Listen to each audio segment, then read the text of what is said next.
Good afternoon, ladies and gentlemen, and thank you for taking the time to be here with us today. My name is Rajat Mukherjee. I'm a partner in Khetan's corporate practice group. On behalf of the firm, I would like to extend a warm welcome to each and every one of you, and welcome to the webinar. To set the context, since economic liberalization in 1991, the Indian economy has grown significantly to become one of the largest economies in the world. One of the key contributors to this growth has been investment from foreign private capital, both strategic and private equity, looking to invest in India and to participate in the Indian growth story. Despite the COVID pandemic, FDI inflows into India stood at a record high of $80+ billion in the last financial year, and M&A deal value in India hit a record high of 112 billion in the last financial year as well. And despite global headwinds, due to several headwinds in the global market, there continues to be steady M&A activity in India in this financial year as well. From a regulatory perspective, doing M&A transactions in India has become progressively easier over the years, with the government having reduced the number of sectors which require prior government approval. In other words, a foreign investor can invest or acquire up to 100% equity stake in an Indian company without any prior government approval. Investment in some sensitive sectors, however, continue to require prior government approval. Being a common law jurisdiction, deal documents in India are not unlike what investors are used to seeing in more mature jurisdictions like the US and UK. However, India does not have full capital account convertibility, and therefore there are certain nuances in to M&A deal making in India which foreign investors may not be familiar with. For example, under Indian foreign exchange regulations, a resident Indian buyer cannot pay more than fair market value for buying shares of an Indian company from a non-resident shareholder of the same company. This impacts various shareholder rights for the non-resident shareholder at the time of exit. Another recent development is that any direct or indirect investment from a person resident in or citizen of a country sharing land borders with India requires prior government approval. We will cover some of these issues as part of our case study. Finally, no M&A transaction can be done by the corporate lawyers without input from practices such as tax, real estate, IP, competition. Structuring the investment keeping in mind the tax impact on entry and exit is one of the key drivers of value for investors. And getting it right at the time of investment ensures dealing with less headaches at the time of exit. Also, understanding whether or not antitrust approvals are required or not could have a significant impact on deal timelines. My panelists will cover some of these aspects as part of the case study. So with that background, and without further ado, let's take a look at the agenda for today's webinar. Unlike our previous webinars, the format for this webinar will be a case study discussion by the expert panel, which comprises of partners at Khetan & Co., who will be focusing on critical risks in doing M&A transactions in India. This will be followed by a Q&A session with audience questions. We have already received several questions from the audience, but if you have additional questions, please submit them using the facility provided in the webinar portal. On the panel today, we are joined by my fellow colleagues at Khetan & Co., Bhavik, Karun, and Monica, who are M&A partners in our corporate practice, Hiten Kotak, who's an executive director in our tax team, and Anshuman Sakle, who's a partner in our competition practice. Every person who is registered for the webinar has already received their bios, so I will not spend time summarizing their experience. Needless to say, all of my panelists are experts in their respective areas with excellent credentials. Also, everyone who's registered has already received a statement of the case study facts. However, if you have not received it or if you've not had a chance to review it, you can download the statement now from GoToWebinar Control Panel in the top right-hand corner of your screens under the handout tab. In summary, the case study, the case is really is structured around a proposed foreign investment into an Indian company named MedHealth Private Limited, which is engaged in the business of manufacturing and selling medical devices and over-the-counter medicines. 70% of the equity of MedHealth is held by 2 Indian founders, while the balance 30% is held by a private equity investor who invested through Mauritius in 2010. A well-known scientist named Samuel King is interested in purchasing 100% of the equity of MedHealth in tranches of 80% and 20% through his American company, Healthy Inc. The majority shareholder in Healthy is King, who holds 50%. 30% is held by a Chinese private equity fund, and 20% is held by another American company. The CFO and general counsel of Healthy have been asked by King to prepare an offer and are consulting Khaitan & Co. for that purpose. So let's kick off our discussion with the panelists. The structure for both companies is on the screen. Let's start with Diligence. As a starting point, King has requested his CFO, Moneypenny, and in-house counsel, Legal, to develop a due diligence plan. So Karun, let's start with you. From how would you advise and what are the kind of focus areas for diligence that you would recommend to Healthy and their CFO and legal counsel? Thanks very much, Rajat. I think formulating a due diligence strategy on MedHealth is critical. In India, like in other jurisdictions, the pharmaceutical and medical devices sectors are heavily regulated. It is extremely important for Moneypenny and Legal to understand the risks and issues that are sitting within MedHealth. A due diligence plan on an Indian company generally must cover the following areas: legal, financial, tax, regulatory, environmental, and reputational. I shall cover the legal aspects as the remaining areas are outside the scope of a lawyer's remit and are best left to other experts. Legal diligence covers a wide gamut of areas, including regulatory, intellectual property, human resources, litigations, material contracts, financing arrangements, and corporate ownership. Now, from a regulatory perspective, licenses and registrations.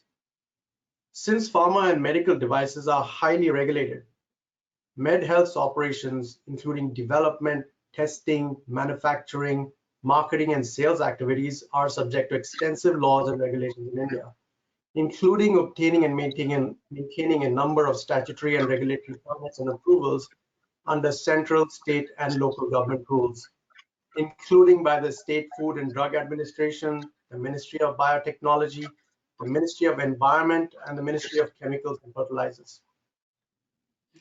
These licenses, permits, and authorizations may be site-specific and will include local land use permits, manufacturing permits, building and zoning permits, and environmental health and safety permits.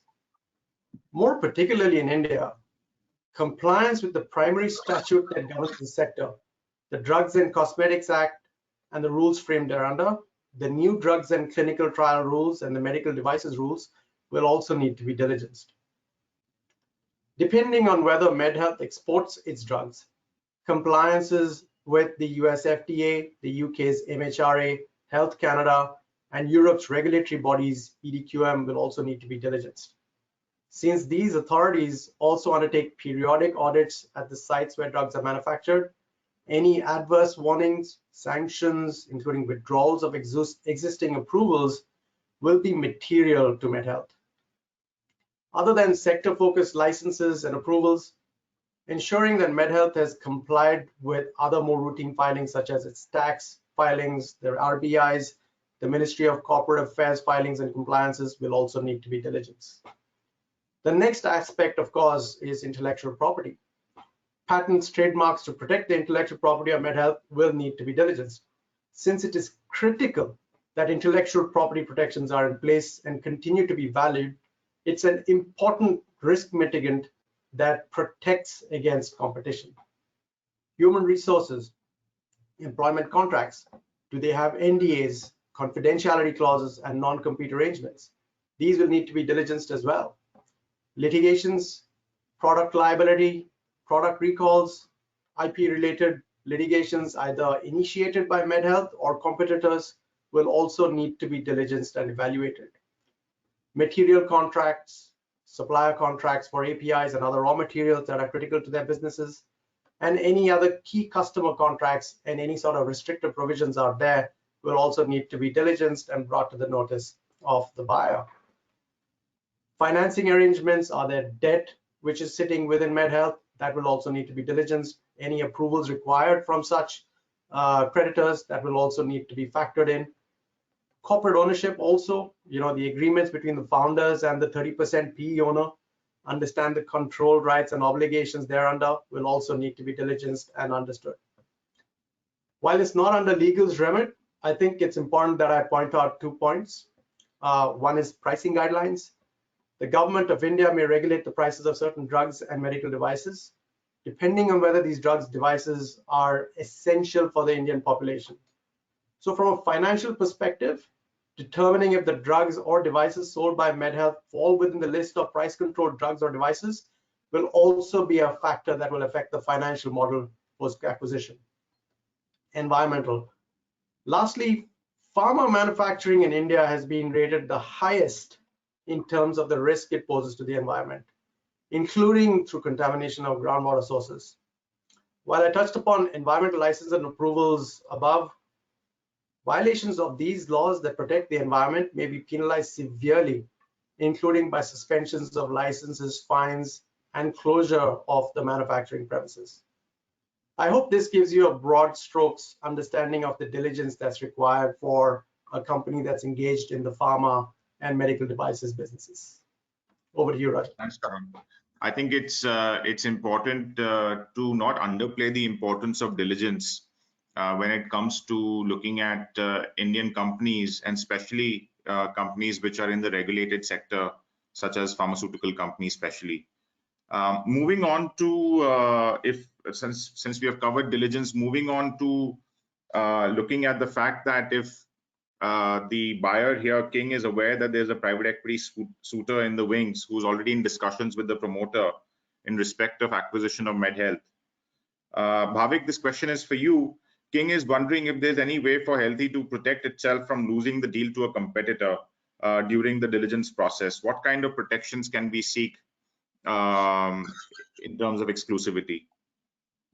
Thanks, Rajat. So because the transaction is obviously at an initial stage, so you don't have any definitive agreement in place at that, and it's very usual, in deals like this where either you have a multiple buyer situation or it's a bilateral deal.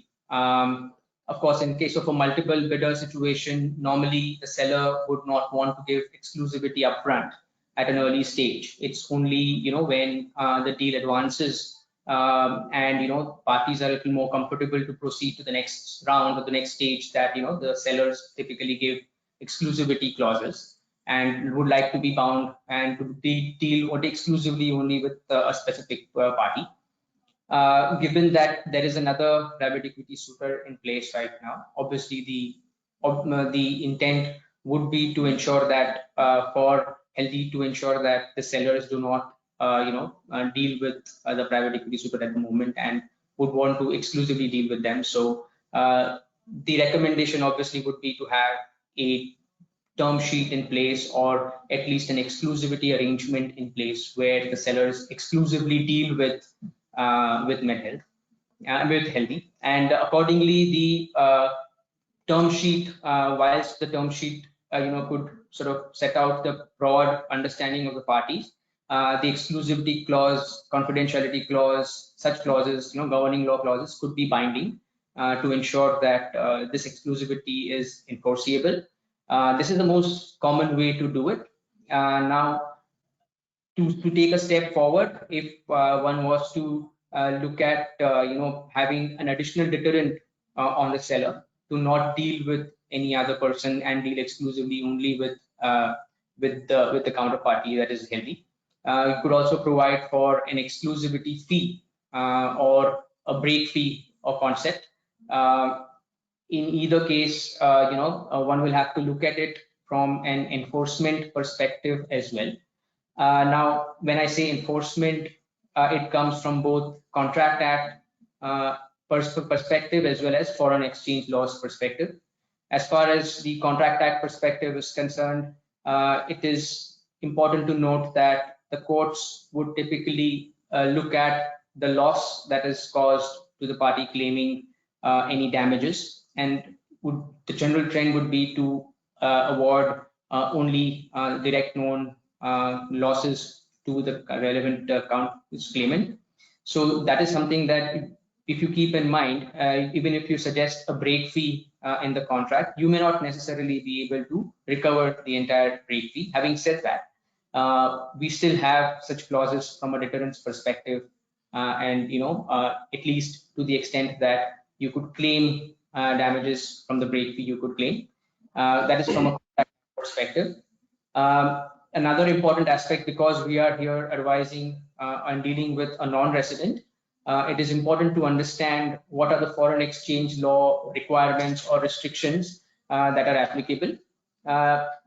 Now, whether a break fee which is to be paid or an exclusivity fee which is to be paid, either of the case, it's going to be a payment that is going to be exchanged between a resident and a non-resident, and therefore it will be important to examine whether such a transaction is permissible or not. As Rajat initially stated in his introduction, that we do not have a complete capital account convertibility. All transactions are not really permissible, and therefore, in order to determine whether a transaction is permissible or not from a foreign exchange law perspective, it becomes important to assess what type of transaction we are talking about. Broadly, from a foreign exchange law perspective, there are two types of transactions as one can keep their buckets in. One is a capital account transaction, and the second is a current account transaction. A capital account transaction, to explain it in a simple way, is a transaction such as a share purchase transaction or a loan or a guarantee. And a current account transaction is typically, as you understand, your trade related transactions, buy, sell of goods, services, etc. That's just a broad, I'm not going into too much of technicalities or details on those two, but this is just important to understand these two broad concepts so that you understand the issue at hand. As far as exclusivity fee is concerned, now sorry, just to explain again on the capital account transaction, as a general rule, a capital account transaction is permitted only if it is specifically provided for and permitted under the foreign exchange regulations, whereas for a current account transactions, generally it is permitted unless it is prohibited under the regulations. So now we're talking about a share purchase transaction, which is of course a capital account transaction, and any break fee or any exclusivity fee that is to be paid is also linked to that share purchase and exclusive and break fee. Interestingly, the foreign exchange regulations do not talk about either permitting or not permitting an exclusivity fee or a break fee. So therefore, one can argue that it's a current account, one can argue it's a capital account transaction. It's a little bit in the gray area zone. And therefore, but because it is linked to a share purchase transaction, one could probably assume that, look, if it is classified as a capital account transaction and it is not specifically permitted under the regulations, then any such payments would be subject to an approval from the Reserve Bank of India, over and above the contract law issue that I explained earlier as to how much you can claim. Of course, if the sellers are willing to pay upfront without really undergoing any dispute or litigation, then it's a different situation altogether.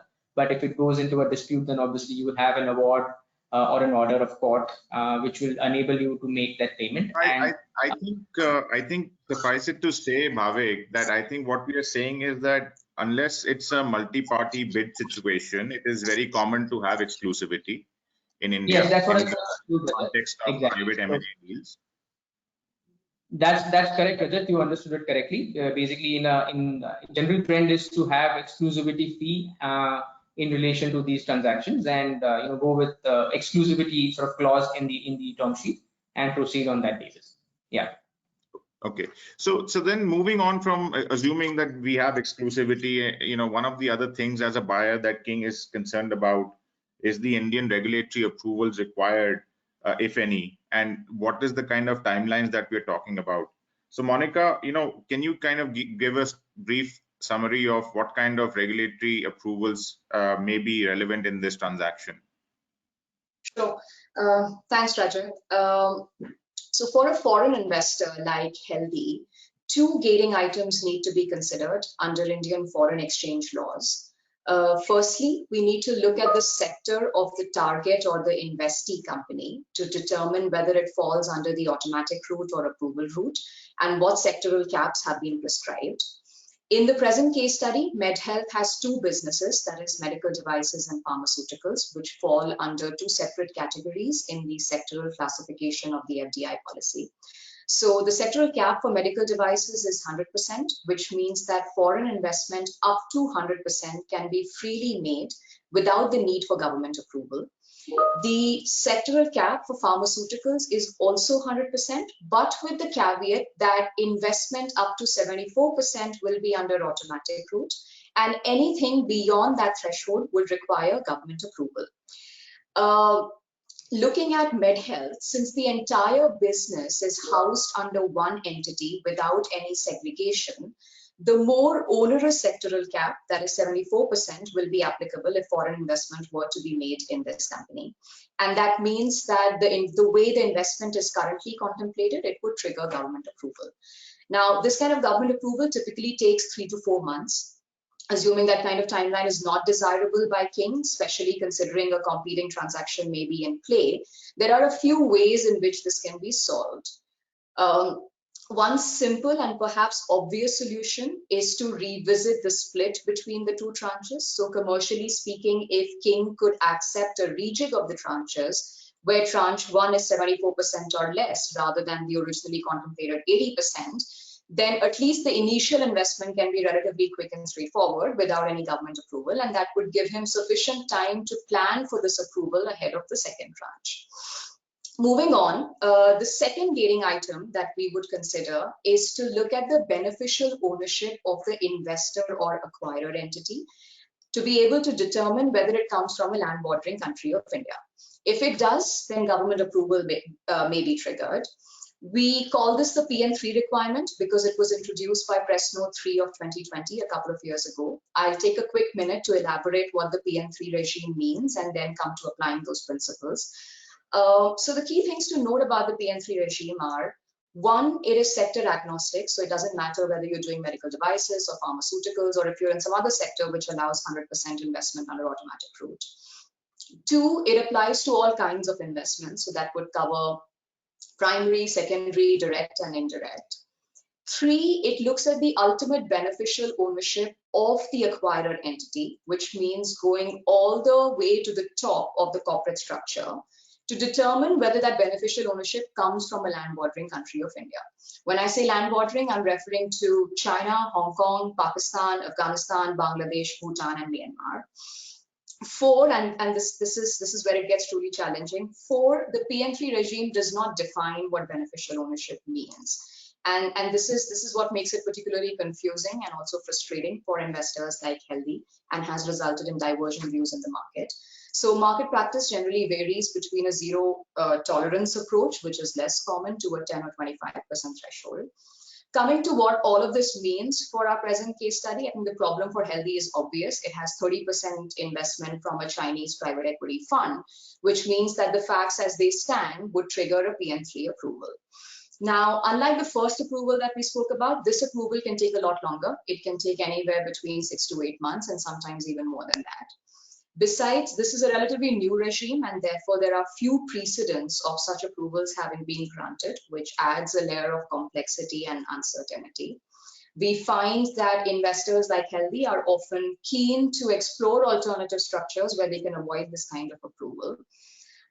Based on what we know about King's business and holdings, if he were able to somehow negate the Chinese issue, for example, by using another entity from his group, which does not have Chinese investment or doesn't otherwise strip the PN3 requirements, then we can potentially solve for this problem. So the thing to keep in mind with that kind of a structuring solution is that it can be very fact specific and would require careful analysis and checking from a foreign exchange perspective, of course, but also from a tax perspective. So in short, these are the two checks regarding sector and investor that we would typically undertake under Indian foreign exchange law. So one is sector specific and the other is foreign regulatory geopolitical kind of reasons for which the government has put in this PN3 requirement for investments directly or indirectly from China, effectively, or any other country which shares a land border with India. So just from a competition perspective, Anshuman, to bring you into this discussion, from looking at the transaction details from the case study, what is the law of the land as far as antitrust approval is concerned for this transaction? Sure, thanks, Rajat. Before I get into the facts of the case study, a little background into what the legal regime really is when it comes to merger control in India, and how the assessment is really done. There are two levels of thresholds that we need to assess. The first level of thresholds is a target level threshold, which looks at target downwards. And the second level threshold is an acquirer plus target and an acquirer group plus target threshold. The first level threshold, if the target level threshold is not breached, then the second level threshold need not be assessed at all. The Government of India, through a notification over the years, has actually brought about this target level threshold. It's not part of the Competition Act itself. The government actually very recently in March renewed the de minimis or small target exemption, as it is called, whereby in the event the target actually has assets of a value less than 350 crore in India in the immediately preceding financial year, or has a turnover attributable to those assets of less than 1,000 crore in India. In this situation, if either of these two numbers is not breached, then the exemption is available. And the acquisition of such a target or the acquisition of such an asset would not really require an approval from the Competition Commission of India. So that's now applying the facts to the current this law to the current case study. Considering one of the numbers is not breached, there would be really no approval required from the Competition Commission. This exemption is an absolute exemption. It's just an objective numerical exemption available under the law. Just taking a minute hypothetically to assess how it would really work out in the event this de minimis exemption was not available and the numbers were breached. At that point in time, you would have to take a look at the value of assets of the acquirer and the target together, and certain thresholds under the Competition Act would be examined.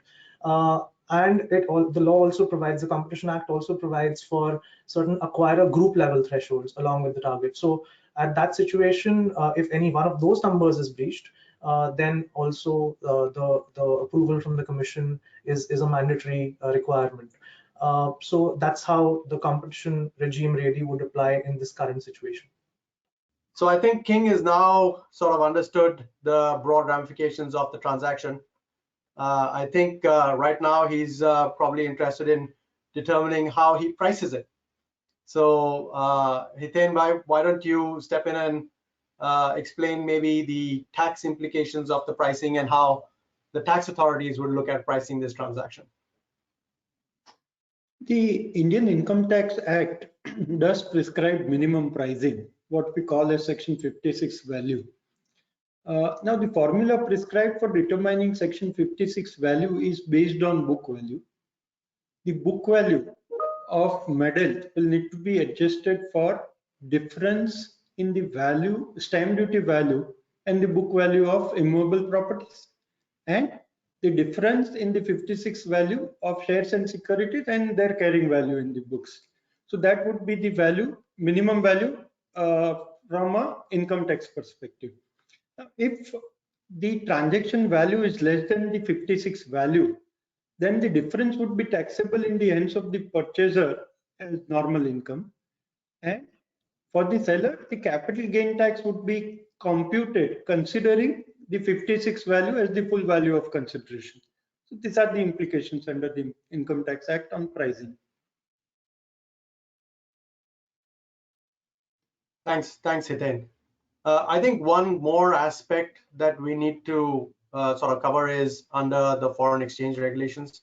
There are capital controls in India. So there needs to be compliance with capital control laws as well. Now we have a unique situation here. We've got 30% that is held by a PE fund and the 70% which is held by the promoters. Now for the 30%, technically it's a non-resident to non-resident transfer. So there's no real sort of limitations on pricing.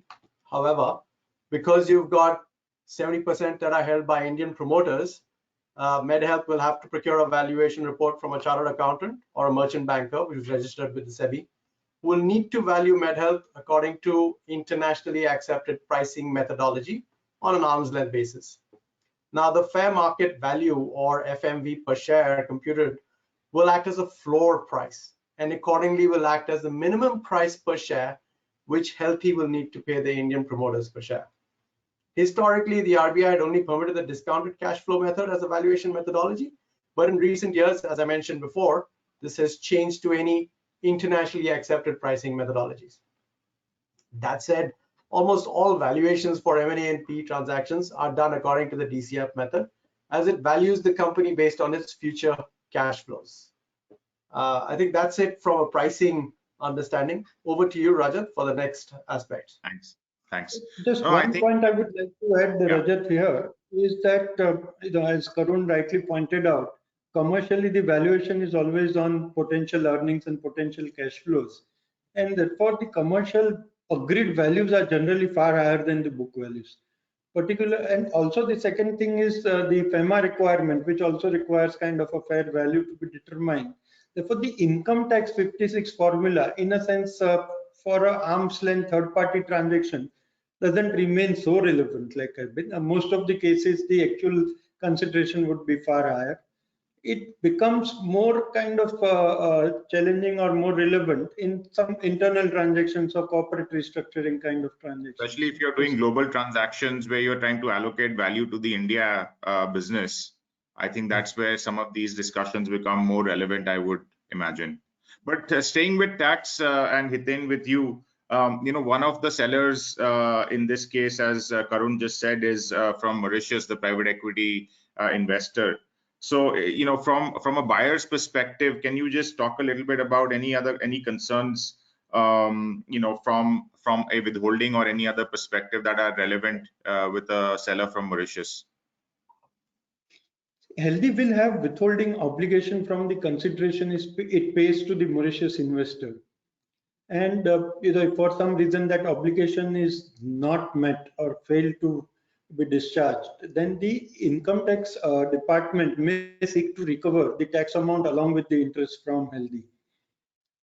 However, in the current case, since the Mauritian investor is holding this equity from prior to 31st March 2017, they may suggest that they are entitled to the benefit of India-Mauritius tax treaty, and therefore the capital gain is not taxable in India at all.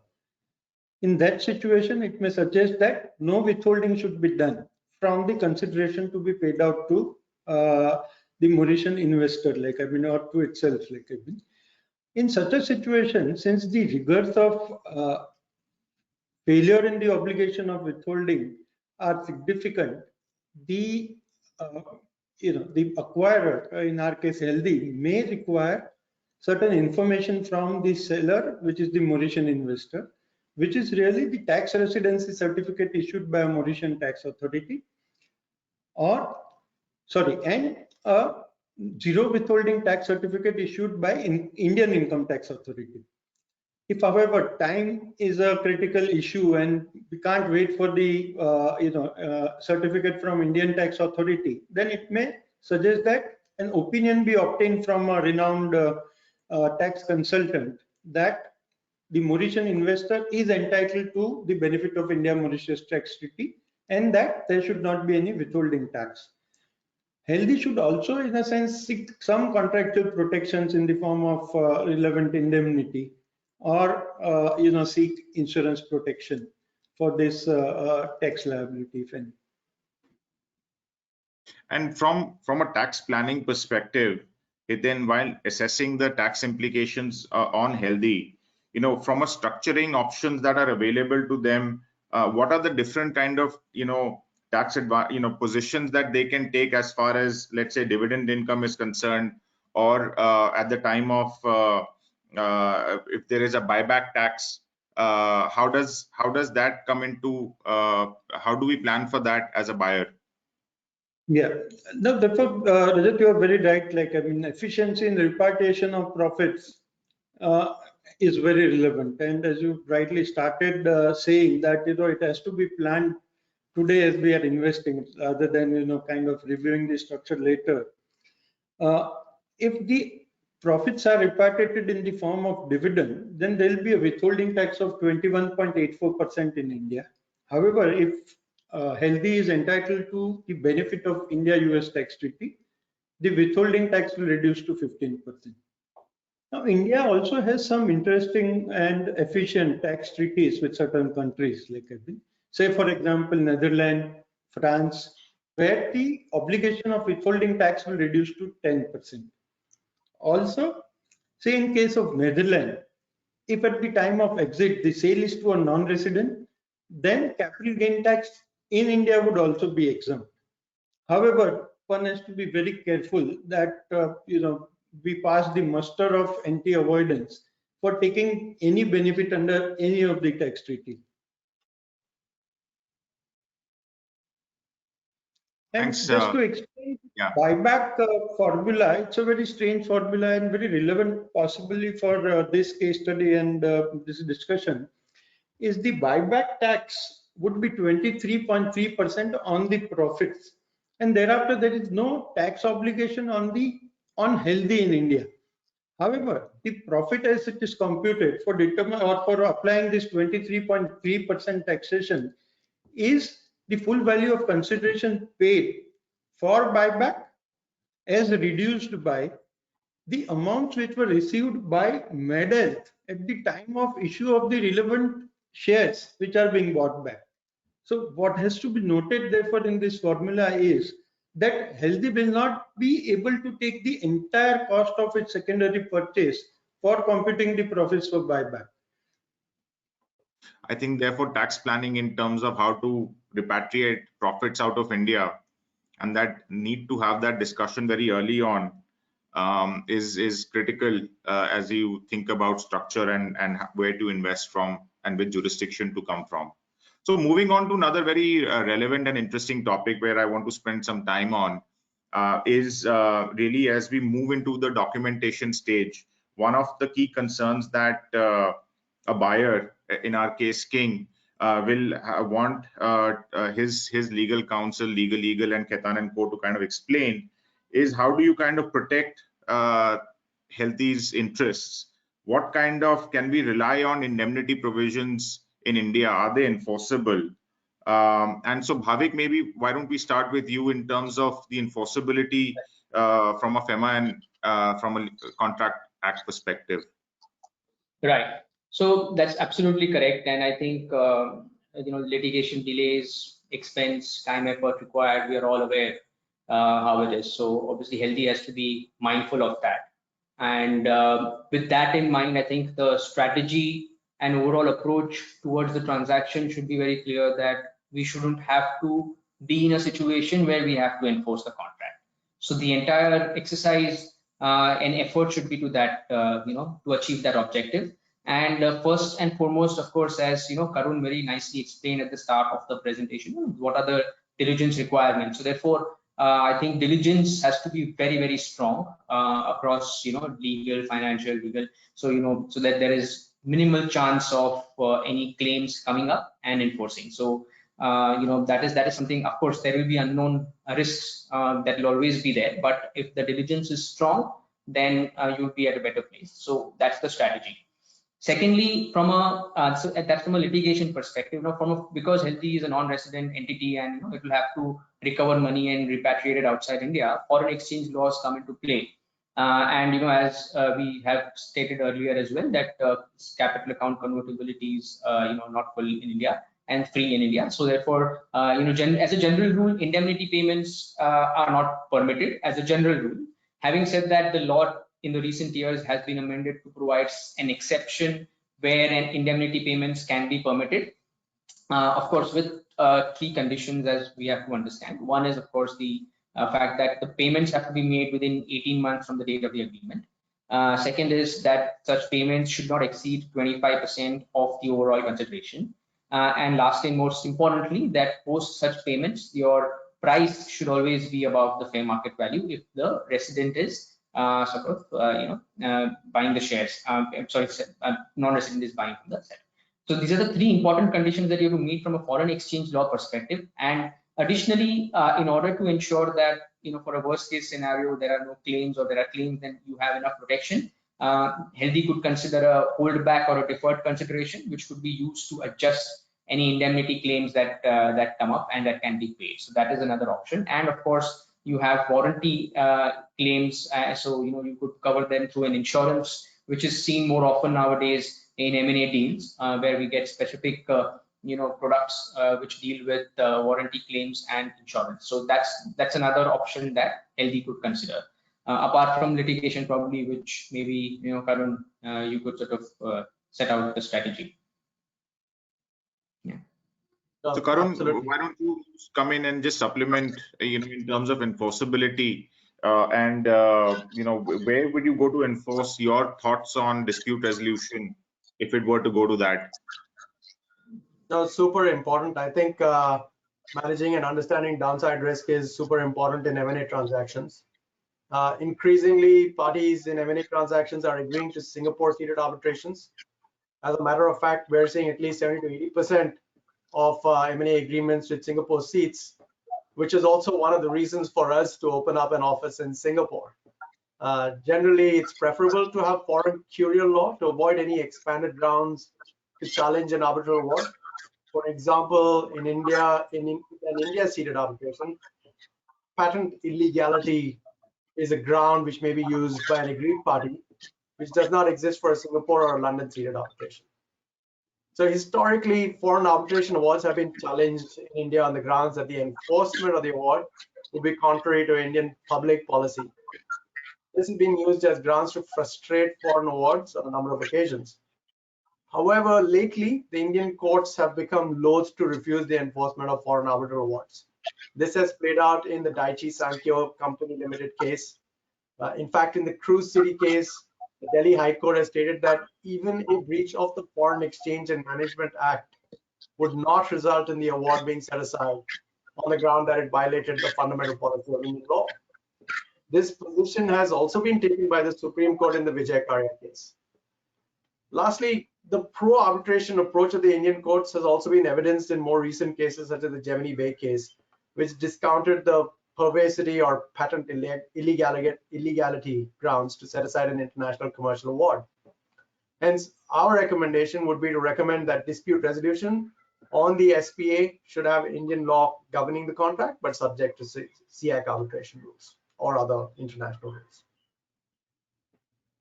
I would only add that notwithstanding your being yourself in Singapore, it's true from an M&A perspective that all of us M&A partners on the call can attest to the fact that not just 70 to 80%, I think the number is higher in terms of using arbitration as the dispute resolution mechanism in investment agreements in India. And I would say that it's as high as 95%, of which I think Singapore takes the lion's share. And then depending on where the clients are from, there is some preference for other venues in other jurisdictions as well. So just then moving on to a couple of other aspects when we look at this transaction. If as an investor, now that if we are kind of clear about the regulatory landscape and we proceed with the transaction, one of the things that the buyer could be considering is future transactions using this investment as a vehicle to do downstream acquisitions in India. So just from that strategy perspective, maybe first you, Monica, and then Bhavik, what could be some of the key areas for them to keep in mind as they think about their further acquisitions and then maybe an exit in 5 to 7 years time frame? Sure. So any future acquisitions, Rajat, through MedHealth of other Indian companies would qualify as downstream investment under the FDI policy. Downstream investment, just simply put, is investment by any Indian incorporated entity which is owned or controlled by non-residents into another Indian company. If we look at MedHealth, once the healthy investment has been completed, it would have 74 or 80 or 100% foreign investment, depending on where King lands up on the structure. And that would mean it would meet the tests for a foreign owned and controlled company, and therefore would have to comply with the downstream investment guidelines. So if King wishes to make these kind of acquisitions, he'll have to be mindful of a few things. Firstly, the norms applicable to foreign direct investments, such as sectoral caps and conditionalities and pricing guidelines, all of the things that we were discussing in the first part of our webinar today would be relevant to this kind of a downstream investment. Secondly, the funds for such acquisition have to come from outside India or from the internal accruals of MedHealth, because foreign exchange norms do not allow financing to be raised from Indian banks or in the domestic markets. Thirdly, MedHealth will be responsible for a number of ongoing compliances under the downstream investment guidelines. An example of this is the reporting that has to be made with the RBI once the acquisition has been completed in the prescribed format. Lastly, just in terms of planning ahead, let's say MedHealth goes ahead and makes these kind of acquisitions or investments. If they were to exit through a secondary or a strategic sale, once again, the pricing for this transfer may be subject to downstream investment guidelines or foreign exchange laws and tied to FMV, very much like the pricing restrictions that we were discussing earlier on in our conversation. And then Bhavik, from your perspective, if exit issues, what exit issues would be relevant from an Indian exchange control perspective? Sure, Ajay. So I think, as you rightly said, this being a capital account transaction, and that any pricing guidelines would apply whenever Healthy proposes to sell their shares in future. And of course, if there is any sort of an arrangement with another Indian shareholder, and if there is a shareholders agreement in place in the event, then obviously the residents cannot provide an assured return or a fixed price to Healthy. And accordingly, Healthy will have to sell only at a fair market value. But having said that, it is important to note that pricing guidelines would apply in a transaction where it's a transaction between a resident and a non-resident, or whether the resident is selling or a resident is buying to a non-resident. And it does not apply to a situation where there is a transfer between a non-resident to a non-resident. And therefore, if Healthy is selling offshore to anybody else, then pricing guidelines would not apply. But if it is selling to an Indian, so from a pricing perspective, a resident cannot buy at a price which is more than the fair market value as determined under the foreign exchange regulations. And from a resident perspective, if the resident is selling, then it cannot sell it at a price which is less than the fair market value. So that's the way pricing guidelines work. And in the event that Healthy does have any joint ventures, and there are shareholders agreement where we typically have clauses like a right of first offer, right of first refusal, tag, drag, call options, put options. So all of these options and clauses will then be subject to pricing guidelines. And just to give you an example, if let's say there is a tag along right which is being exercised by the non-resident Healthy, when a resident is selling to another resident, for example, then, and if let's say the price is more than the fair market value, then the buyer, which is a resident, cannot buy at a price which is more than the fair market value from Healthy. And accordingly, so these kinds of problems would arise for Healthy if it is planning to sell its shares in such a situation. Mitigation, normally what we've seen in transactions is that you provide for in the agreement that you will have time to go and get approval, and the counterparties will cooperate to get the approval from the Reserve Bank. And second is, I think, if let's say it's a row 4 situation, where the non-resident can nominate an Indian nominee to buy the shares at a lesser price. So that's another common way to sort of solve for this problem. But yeah, I mean, these are the kind of issues that Healthy and non-residents will face in relation to future exits and transfer of shares. So on the whole, just on this point of approvals from the RBI, from what I've heard so far, what we are saying is whether it's PN3, whether it is regulatory approval of due to pricing kind of guidelines being met, not being met. There are ways to structure around it and to kind of ensure that, you know, timelines and deal kind of timelines are met and are something which is in the control of the parties, as opposed to relying on regulatory approvals and the uncertainty of the timelines around that. Is that, I think that, is that a fair statement to make? Yes. Yeah. I would think so. With Yeah. that. Anshuman, just a related point to you here. When we're talking about further acquisitions and using this entity target MedHealth as a platform to do further acquisitions, from a competition antitrust perspective, what are your views of using this as a platform and multiple kind of horizontal acquisitions happening? Interesting question. Something like this has happened in the past, in one particular case at least that we can recall. There was a situation where an entity funded an Indian entity for follow-on acquisitions. The first acquisition, the primary acquisition which was made, which was by the foreign entity into the Indian entity, was an exempt transaction like we have seen right now. But the follow-on acquisitions were actually notifiable transactions. What the commission does look at and has seen in the past, and the regulations on this are fairly clear, that in the event there are multiple transactions which are interconnected, in that situation, all the transactions, that's entire series of transactions becomes notifiable if any one of those interconnected steps is notifiable. So any future actions or any future transactions which are actually notifiable, you'll have to be a little careful, especially at the time when you are looking at a situation where you are putting in money in a company where the target would be looking at further acquisitions. If those subsequent acquisitions or subsequent targets have actually been identified, then that's something which should be factored into your assessment right up front. If there is an open question vis-a-vis which targets would be looked at in the future, then it's a different situation, because there's no firmness or finality vis-a-vis the eventual targets which would be acquired by this platform. So the situation is very different. But if there are identified targets which have been put forth and have been discussed between these entities, then that's something which both these entities should be mindful of.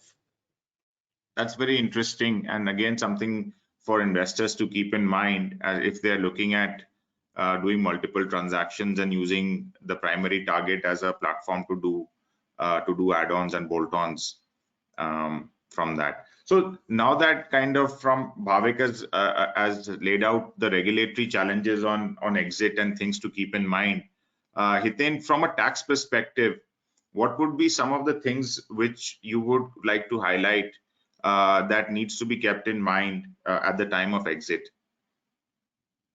Since the shares of MedHealth would be held by Healthy from US, at the time of exit, Healthy would be liable to capital gain tax. The capital gain tax would be 10.92% if the exit is within 24 months of acquisition, and it would be 43.6%, 68% if the exit is within 24 months of the acquisition. And of course, as we discussed earlier, if Healthy has an existing presence, say in a jurisdiction like Netherlands, etc., and if it is exiting to a non-resident subject to passing muster of anti-avoidance, we can get the benefit of possibly the India-Netherlands treaty or some such treaty like that. So therefore, as we started the conversation, planning for exit and the tax regime around exit is a relevant discussion to have upfront. Is what you're saying then, Hiten? Okay. Yeah. I think from my perspective, hearing and seeing M&A trends globally, there is definitely an increased kind of increase in regulatory review of transactions. This is something that we are seeing happening globally in the US, let's say under a CFIUS type regime, and even even in India, with while the PN3, the objectives of PN3 is something slightly different, but in some ways it is national security driven, and so therefore we are seeing an increased regulatory uncertainty in M&A deal making around the world. So in that context, last question to you before we take questions from the audience, Anshuman. From an antitrust perspective, are you seeing an increased kind of regulatory environment which the CCI is kind of considering for the future? So the CCI is very vocal about being very pragmatic in its approach, and it has been. In the last few years, they are very open about the fact that they don't want to hinder business in any manner, and they identify and they acknowledge the fact that M&A is a way of conducting business and enhancing business, and that's not something that they are looking at being a hindrance to. Very recently, actually, at the national conference which the commission had organized, we heard from the chairperson himself that of the number of cases that they have examined in the last 10 odd years now of merger control being there, just about 2% of those cases have actually had any form of remedies come up, be it structural remedies in terms of divestments or any behavioral remedies in terms of managing the behavior of how these entities or the merged entity would really work. So practically, that's a very small number. There are a number of cases, of course, across sectors that the Commission has had a chance to examine. But fortunately, we have seen the Commission being very practical in its problem-solving approach. They're open to ideas. They're open to understanding, what the realities vis-a-vis each transaction really is, and assisting parties in coming up with a solution which is workable for industry as well as for the markets as a whole. That's very helpful, Anshuman, to have a pulse on what the regulator is thinking from an antitrust perspective. That brings us to our panel discussion. I'd like to take some questions from the audience that have come through. So the first one is an interesting one, and maybe Bhavik, you can take a stab at this. Given the issues that we saw with the structure, PN3, etc., or even with the regulatory requirement for approval beyond 74%, are there any alternate ways in which the transaction can be structured to minimize regulatory risks and delays, is the question. Right. It's a good question. I think, yes, that's right. I think 100% foreign investment is permitted in medical devices sector, and 74 is permitted under automatic route for brownfield pharma purposes. So one way that probably one can think of is, where you could hive off the pharma business out of the company so that it becomes 100% foreign investment automatic route sector. But of course, this is something that you have to see, whether it is commercially possible, feasible from a product perspective, given that you could have, given the business the way it's structured, because it's a combination of medical devices and pharma. So of course, that is one consideration that needs to be there. The second is, even the demerger or the hive off of the pharma business, even if it is commercially possible, itself may be very difficult in the sense from a timeline perspective. So, if it's just a simple slump sale mechanism, then implementation could still involve, various other approvals and timelines and implementation timelines and costs. Separately, also, if it's a demerger, then it can be a much longer time period, given the court approval requirements and the delays there. So that is one thing which could be probably a problem. Second is, the other way of doing it, and probably what we've seen more in pharma transactions is, you split the transaction. I understand that the present sort of proposal is 80-20. Rather than that, maybe the healthy parties could consider a 74-26 split, wherein healthy would initially acquire 74, and so that the sellers get their monies, a substantial part of the money is upfront, and then you go for an approval to the government for the balance 26. Of course, some sorts of there will be some issues around that. For healthy may not be comfortable with the sellers being 26% in the company, but you could have your contractual protections in place until the time the government approval comes. And the other important point to be noted is that what if the approval does not come in? Then healthy would then be sort of stuck in the company with 74 and 26 being the sellers. So then they will have to find ways to divest that 26%. So of course, but we haven't seen that much of a problem in obtaining government approvals from a practical perspective. So, and that is something that is being implemented also in several transactions that we've seen over the last few years, where it's been split between 74-26 with substantial contractual protections. One thing that Healthy probably can also keep in mind is from a corporate perspective that you normally need a 75% threshold to pass special resolutions, whereas they will have 74% in this case. So to that extent, that implication also is something that Healthy should keep in mind. Rajat.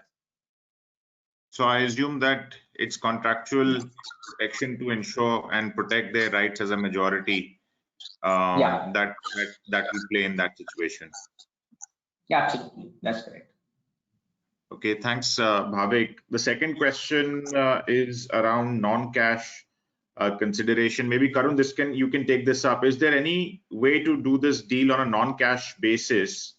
Can the promoters of MedHealth exchange their shares with Healthy and be allotted shares of Healthy as consideration for such transfer? Oh, it's a great question. I think increasingly people are trying to figure out whether they can do share swaps, cashless sort of transaction. The Indian promoters and the PE fund, which hold shares in MedHealth, then get to hold shares directly in Healthy. I think there are certain aspects that we need to consider, obviously. For the PE shareholding in MedHealth, share swaps are freely transferable. There are no restrictions, the 30%. For the balance 30%, 70%, this is a non-resident entity that will be acquiring shares from a resident entity, from the resident entities, which are the promoters. Now there are restrictions. The FDI regulations basically say that such a transfer from a non-resident to, from a resident to a non-resident can be done only pursuant to a primary issuance of shares. So right now we're looking at a secondary issuance of shares. So that's problematic. Additionally, in our case, like I said, the promoters are residents. The liberal remittance scheme does not freely permit an individual to make an overseas investment through a share swap.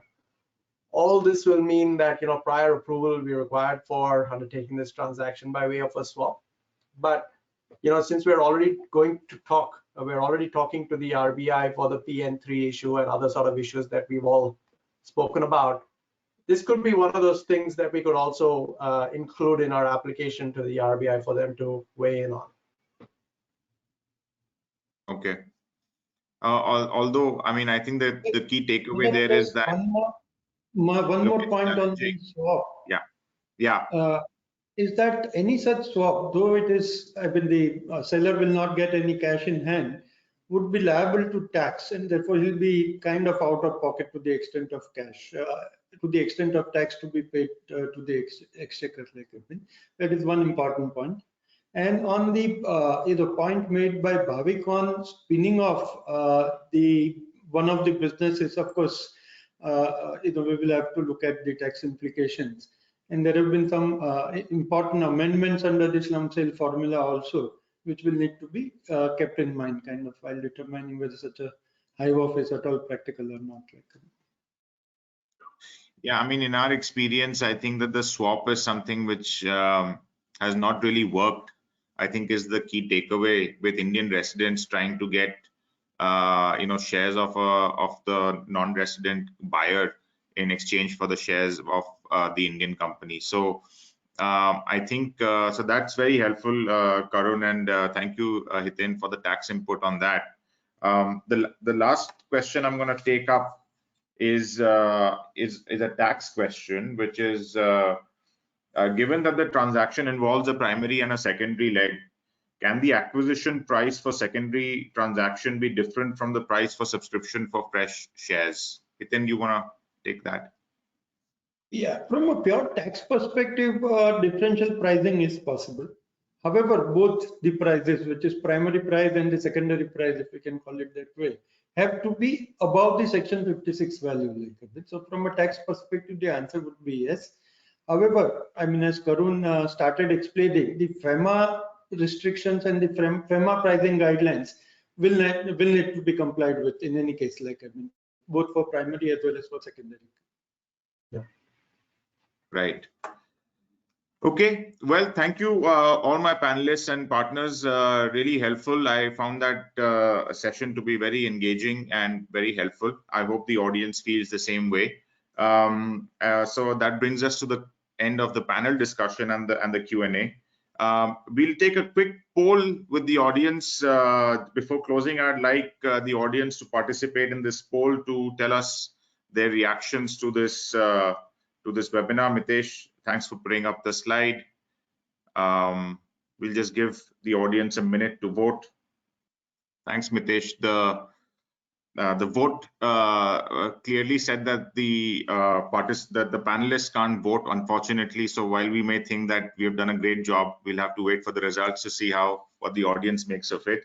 But in conclusion, I'd like to thank each of my panelists for their time and for sharing their experience.